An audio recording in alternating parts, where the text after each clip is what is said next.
সবাইকে আসসালামু আলাইকুম। আমি আপনাদের সাথে আজকের আলোচনা করব কিভাবে টেন্ডার ছাড়া ঠিকাদারি কাজ করে বা বিভিন্ন দপ্তর এই কাজগুলি কিভাবে করে থাকে এবং করা হয় সে বিষয়গুলো আমি আপনাদের সাথে আলোচনা করব, যেটা হচ্ছে সরকারি নিয়ম অনুযায়ী তারা করে থাকে। তো এর অন্যতম মাধ্যম তাদের কাজ করার অন্যতম মাধ্যম হচ্ছে এলসিএস এবং সিবিও, দুইটা পদ্ধতি।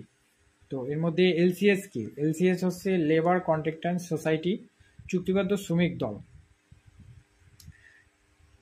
তো চুক্তিবদ্ধ শ্রমিক দল লেবার কন্ট্রাক্ট্যান্ট সোসাইটি বোঝায় এটি মূলত গ্রামীণ অবকাঠামো নির্মাণ, মেরামত ও রক্ষণাবেক্ষণ কাজে দরিদ্র জনগোষ্ঠীর সরাসরি অংশগ্রহণের মাধ্যমে কর্মসংস্থান সৃষ্টি এবং দারিদ্র্য বিমোচনে একটি কৌশল।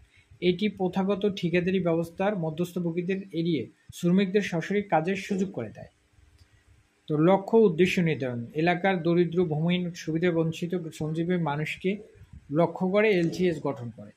এর মূল উদ্দেশ্য হলো তাদের আয় বৃদ্ধি করা, কর্মসংস্থান সৃষ্টি করা এবং সমাজে তাদের ক্ষমতা নিশ্চিত করা।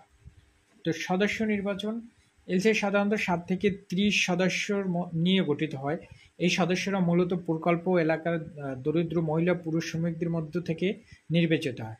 অনেক সময় ইউনিয়ন বা গ্রাম ভিত্তিক দারিদ্র্য বিমোচন বা উন্নয়নমূলক কাজে এমন community organisation basis unit group সদস্য নির্বাচন করে। বিশেষ করে মহিলাদের অংশগ্রহণ উৎসাহিত করা হয়, কারণ তাদের সঞ্চয় প্রবণতা বেশি এবং পারিবারিক উন্নয়নে এদের ইতিবাচক প্রভাব পড়ে।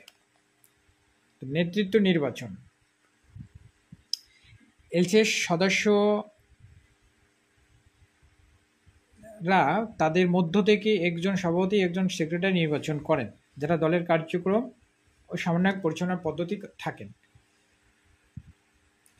প্রশিক্ষণ ওরিয়েন্টেশন: কাজ শুরুর আগে অধিদপ্তর সংশ্লিষ্ট প্রকল্পের পক্ষ থেকে এলসিএস সদস্যদেরকে কাজের পরিকল্পনা, সময়সীমা, বাজেট, শ্রমিকদের দৈনিক মজুরি, বিল প্রস্তুতকরণ, আর্থিক লেনদেন এবং কাজের গুণগত মান বজায় রাখার বিষয় বিস্তারিত প্রশিক্ষণ ও ওরিয়েন্টেশন দেয়। নিবন্ধন: যদিও প্রথাগত কোম্পানি নিবন্ধনের মতো নয়, তবে দপ্তর নিজস্ব নিয়ম অনুযায়ী সংশ্লিষ্ট প্রকল্প বা স্থানীয় এলজিডি কার্যালয়ে এই এলসিএসগুলোকে তালিকাভুক্ত বা নিবন্ধন করা হয়। এলসিএস কীভাবে করা হয়? সরাসরি চুক্তি: দপ্তর বা সংশ্লিষ্ট প্রকল্প এলসিএস এর সাথে সরাসরি চুক্তি করে।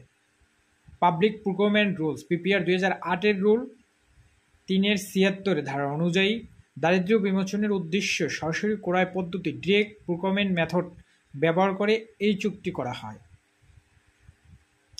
তো কাজের বরাদ্দ: এলসিএসকে সাধারণত ছোট আকারের, শ্রমঘন এবং সহজ প্রকৃতির কাজ বরাদ্দ করা হয়, যেমন কাঁচা সড়ক নির্মাণ, মেরামত, ছোট কালভার্ট নির্মাণ, খাল খনন, বাঁধ রক্ষণাবেক্ষণ ইত্যাদি।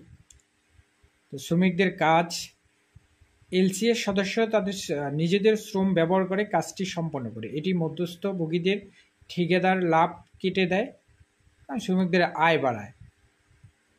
মজুরি সঞ্চয়: শ্রমিকরা কাজের ভিত্তিতে দৈনিক মজুরি পান। এলজিডির কিছু প্রকল্পের এই মজুরি থেকে একটি নির্দিষ্ট অংশ, যেমন বাধ্যতামূলক ব্যাংকে জমা রাখা হয়। আশার বিষয়। তো এইভাবে হলো গিয়ে আপনার ওই যে এলসিএস বা সিবিএর মাধ্যমে কাজ হয়ে থাকে। তো আজকের এতটুকুই। আগামীতে অন্য বিষয় নিয়ে আপনাদের সাথে আলোচনা করব। আজকে এতটুকুই। ভালো থাকবেন সবাই।